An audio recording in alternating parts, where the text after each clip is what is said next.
All right, Larry Krueger here from the Pig and a Pickle Krug Show with a little 49er video as we preview the 2025 season that is coming up for the Niners. Week 1 starts a week from Sunday, a week from today in Lumen Field up in Seattle, the Niners and the Hawks to get 2025 rolling. And it should be a really interesting game and a very interesting year. So, of course, we're brought to you by Pig and a Pickle, the best barbecue in all of Northern California. Check them out. I was just there this weekend. They're in Emeryville. They're in Corte Madera. They could have another location coming soon. We'll tell you about that when it's official, but check them out. They're in Emeryville. They're in Corte Madera. They're open 7 days a week from 11 a.m. till 8 p.m. or until they run out. And they do run out, so get there early, get some brisket. Get some brisket chili. Tell them the Krug sent you. All right.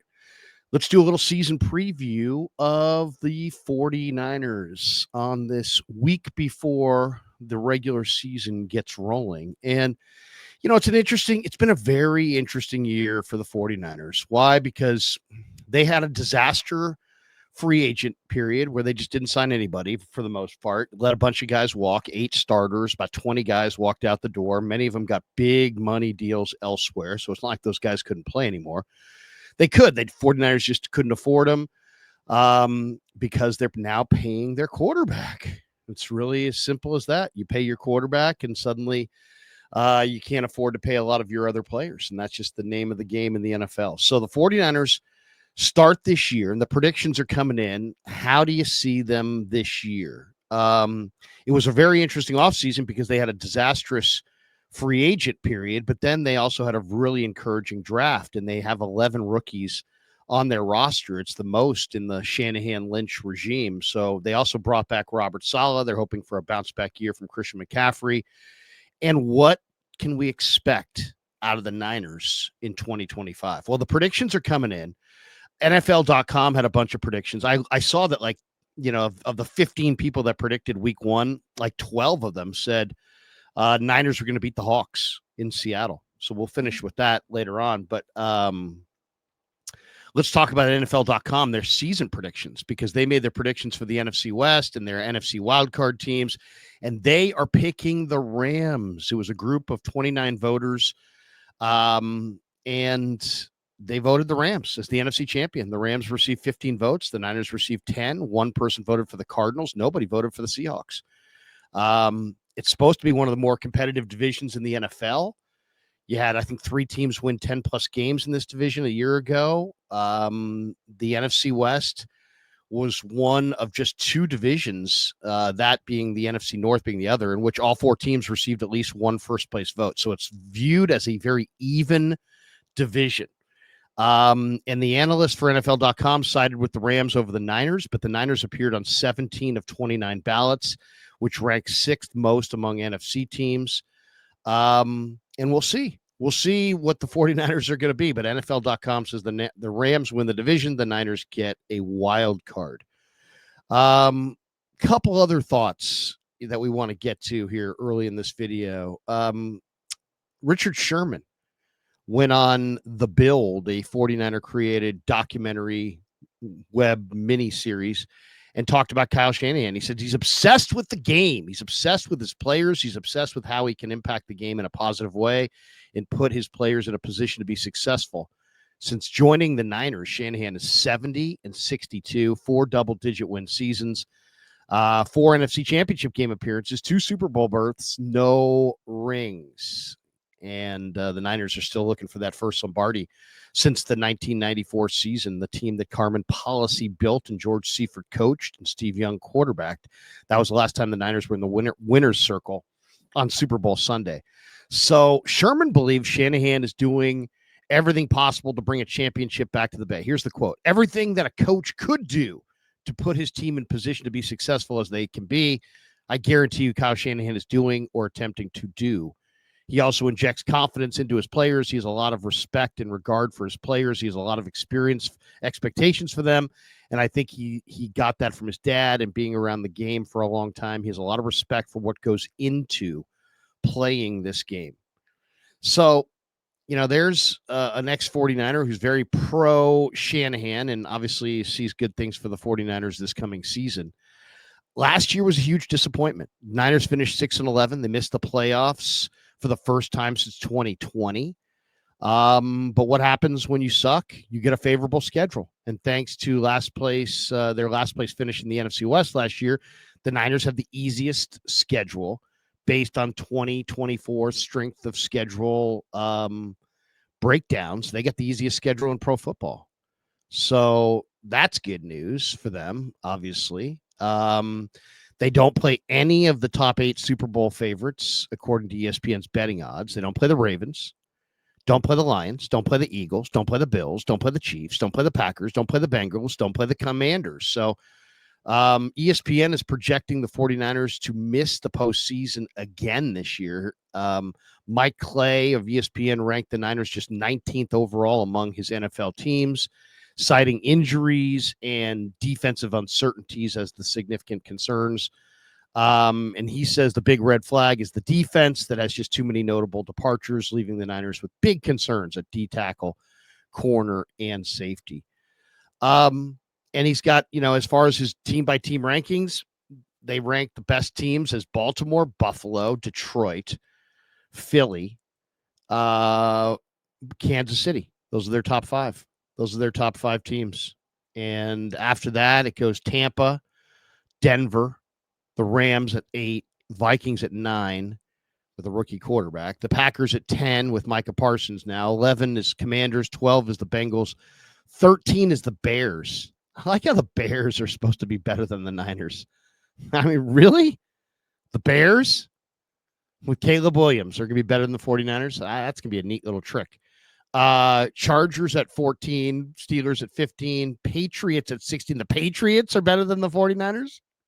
The Patriots are better than the 49ers. The Texans check in at 17. The Cardinals check in at 18. The Cardinals, according to ESPN, are better than the 49ers. And the Niners check in at 19. 19. Sandwiched between the Cardinals at 18 and the Colts at 20. So, as you can see, there's not a lot of belief nationwide in the 49ers. And Mike Clay, when he went and he back to, by the way, he picked Seattle 21st. So he says Mike McDonald's defense looks to have the best interior with Leonard Williams, Byron Murphy, Jerron Reed, but the offense is a wild card. New quarterback, Sam Darnold, Cooper Kupp, and Kenneth Walker are gonna have to stay healthy. No DK Metcalf, new offensive coordinator, so they think Seattle's not going to be that great. They got them at 21. So and they went through every single unit on the team. They ranked the Niners as the 11th best offense, and their lowest grade was for wide receivers. That's what they, as far as their offense was concerned. Now in defense, they ranked the Niners really low. They ranked the 49ers defensively 28th, tied for 28th with the Falcons. And they have them very, very lowly rated at defensive tackle, corner, and safety. I mean, I get it. It's interesting, though. Everybody's got a kind of a different view of this thing. 49ers, have a bunch of turnover on defense. Another article by ESPN's Ben Solak says the X factor could be Ricky Pearsall, their second-year wide receiver. My whole thing on the 49ers this year, it's easy to look at them and say, they're really young on defense and they were bad on special teams. But, I think there's reason to believe that they will be better across the board. One, you got Robert Saleh coming over as the defensive coordinator. And I think, what Nick Sorensen was last year compared to what Saleh is going to be this year is night and day. And if you look at the talent, the cupboard is not bare for the Niners. There's a lot of young up-and-coming talent on the defensive side, and you've got mainstays in Lenore, Warner, and Bosa at all 3 levels of your defense. And I just don't think it's – when Robert Saleh took over this defense the first time, he didn't have a whole lot. And they were really, really raw and not very good. And I just look at their defense this time around. I just think they're better. I think they're a little bit better across the board than they were at the beginning. So yes, does he have a lot of heavy lifting to do? Yeah. Yeah, he definitely does have heavy lifting to do, but is it as bad a situation as the one that they inherited initially? I would say no. I would say no. The other thing I really think is a major factor here is that so much of football is about the quarterback. I mean, yes, we make a ton of the head coach and a ton of the quarterback, but for good reason. The head coach means a ton, and the quarterback means probably even more. And like look at Brock Purdy's career numbers, by the way, in Seattle: 227 yards per game, 6 touchdowns, 1 pick. He's 3-0. He's never lost up in Seattle. In a lot of ways, Brock Purdy is to the Seahawks what Russell Wilson was to the Niners. Russell Wilson was an undersized guy who knew how to play the game, was incredibly resourceful, and man, nobody could ice a game better in the fourth quarter with a lead than Russell. And he did that, and I think he was like 15-4 or 17-4, some ridiculous record against the 49ers. And then he moved on, and the Niners got Brock Purdy. And man, if Brock Purdy doesn't remind me of Russell Wilson. He's smaller, but he's got, really, really good skills. Russell had big hands and could control the football. Purdy's got a 1-5-4 10-yard split. He's got unbelievable quickness. He's very difficult to sack. He's very accurate. He can process what he sees. He plays on time. A lot of ways, a lot of the winning traits of Russell Wilson, I think, you can see them in Brock Purdy. And now the script's been reversed. Now the Niners have the young quarterback who's resourceful and smart and makes plays and, is really, really good in the second half with a lead at putting games away. And now the Niners have this guy in Brock Purdy, and they're 3-0 in Seattle with Brock Purdy at quarterback against the Seahawks. So I really think that Brock Purdy's ascension is one of the reasons I really like the 49ers this year. Yeah, the other real reason I really like the 49ers, I think Christian McCaffrey is likely to bounce back. Now, will he find his 2023 form where he was the NFL's rushing champion and the offensive player of the year? I don't even think he needs that. He doesn't need to find that form for the 49ers to be good. He just needs to be out there and contributing. And if he is, I think he's going to have a really good year. And I think the 49ers are going to bounce back because of it. He is a very, very valuable player. And to have Christian McCaffrey out last year for an extended period of time, you saw the difference. So he's back. Salah's in the mix. They had a really nice draft. And they're hitting the reset, but they're hitting the reset with maybe the best core in pro football. I mean, who's got a better core than the Niners elite core at the top? Across the board, any team they can put their core up against anybody's core. Another article I thought was really interesting when I was reading the season-long previews is ESPN's Matt Miller listed Upton Stout as his under-the-radar rookie, one of his under-the-radar rookies. And I think the 49ers have more than a couple under-the-radar rookies. First of all, you got to remember this. If somebody is writing a story about you, you're not really under the radar, right? I mean, under the radar would be somebody that you didn't notice. Under the radar would be somebody that's been really good that you're not writing about.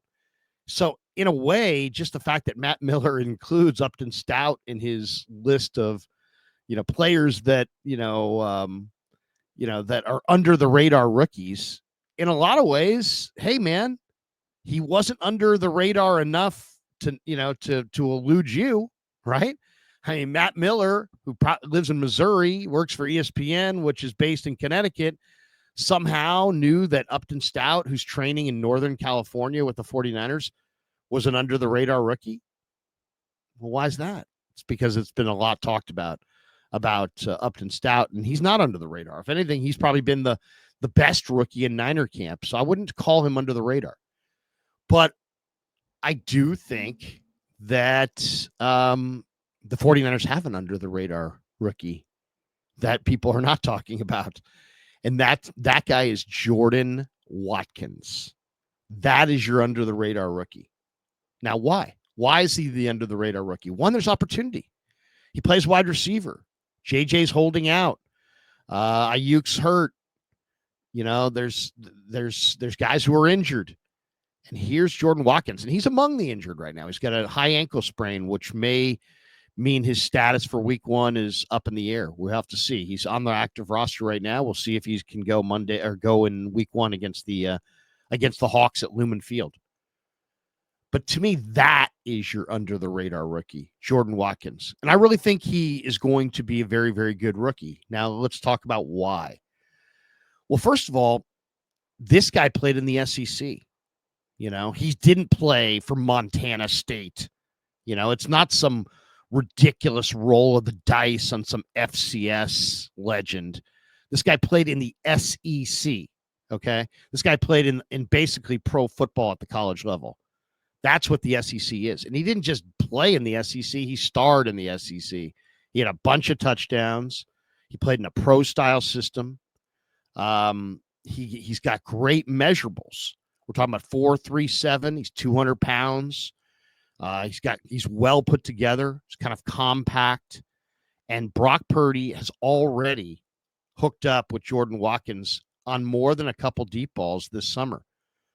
See, Brock Purdy got erroneously claimed, people were claiming, oh, he's dink and dunk. No, you're an idiot that doesn't watch football. I mean, that's truly it. He was never dink and dunk. He's always been more along the lines of a Brett Favre. If you just watched him, if somebody's open shallow, somebody's open intermediate, and somebody's open deep, Brock Purdy goes deep. Brock Purdy wants to throw the ball down the field. Brock Purdy is an aggressive gunslinger. That's what he is. He's got the baby face, and he's the aw shucks guy, and he's very kind-hearted with the media and this and that. And it all kind of covers up what he really is, which he's a Brett Favre. He's a swashbuckling pirate who wants to throw the ball down the field. He's a big play guy. He's hunting big plays. And what are the 49ers? Where were they last year?